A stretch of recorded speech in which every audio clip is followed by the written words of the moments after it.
Si Joyce Ching ng Taguig City ay mahilig mag-join ng mga beauty pageants. Her ambition to become a politician someday. Wow! To be a politician. Bakit mo naman inambisyon yan? As we all know, Philippine community doesn't accept gays totally. We are just being tolerated by the government itself. So I would like to embrace being a politician simply because I want to help and promote gender equality to each and everyone. And so that by all means, even though I'm a gay, I'm able to help them with pure. What public office specifically? I'm a Bachelor of Science in Secondary Education graduate. So I would like to focus more on education for me to be able to be vulnerable in all the acts of being a teacher. Thank you. Mas magaling pa mag-English to si Joyce Ching kaysa kay Lady Gaga. Ganun. Can you teach Lady Gaga Teacher how naman to to. Ano speak ka ba? English? Secondary education naman to si Lady Gaga yata. Drinking ang course nun eh. Okay. I'm so excited na to find out kung sino ang Oo, special guest ni makakausap. Francine para sa'yo. Francine? Older sister of Princess Anna, the Queen of Arundel, let's all welcome Queen Elsa.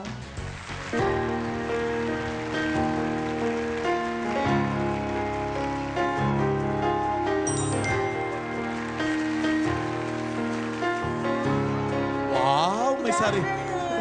May sariling snow. May sariling snow. Dinala niya talaga ang powers Wow! niya ni Queen Elsa. Raisa, si Queen Elsa. How are you, Queen Elsa? I'm fine.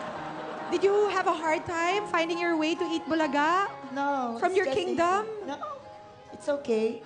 I'm okay. fine. Queen Elsa, before you talk to our candidate, there's someone here who would like to talk to you. Come.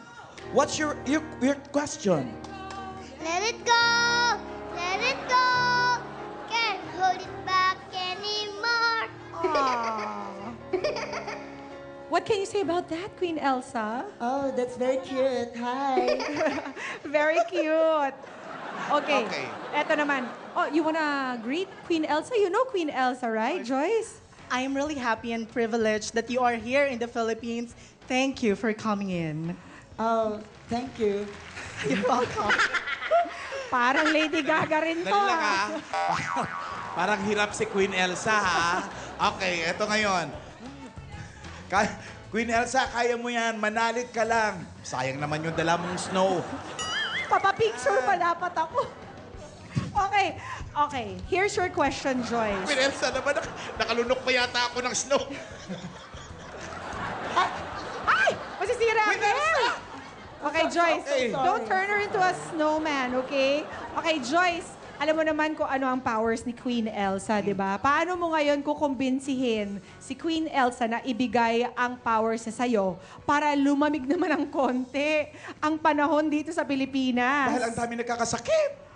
Ready? Go.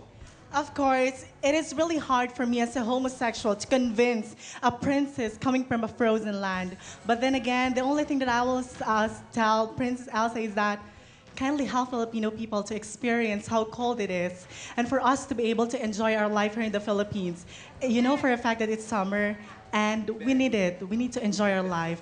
And before you leave, I would like to impart a simple message to you. Thank you for inspiring Filipino people. Thank you for being an inspiration to the whole wide world. Thank you for coming in. By your mere existence here in front of me, you made us all cold, and we make you warm as well. Thank you. Queen Elsa, Ang what hanap can you ng say paraan. to that? Do you want my powers? Of course, I'll be more than happy to have your powers all throughout. Why? Do you want to build a snowman? I don't want to build a snowman. Oh, here are my powers. It's only 50 pesos. Thank you. Can I- Okay. Grabe naman itong power na to. 50 pesos lang pala. Thank you, Queen Elsa. Thank you, Queen Elsa.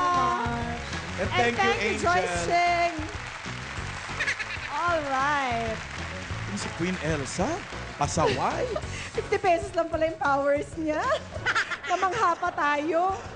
The winning superpower, the winning Super Serena for today will have the chance to vie for the title Super Serena Queen of Festivals sa Saturday. At ngayon pa lang, congratulations na sa ating tatlong Super Serena.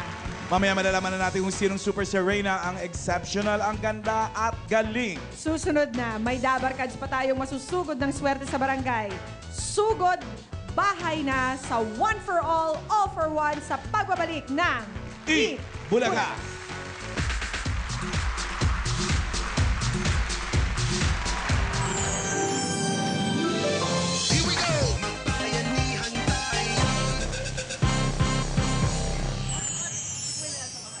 Parang isang magandang panaginip.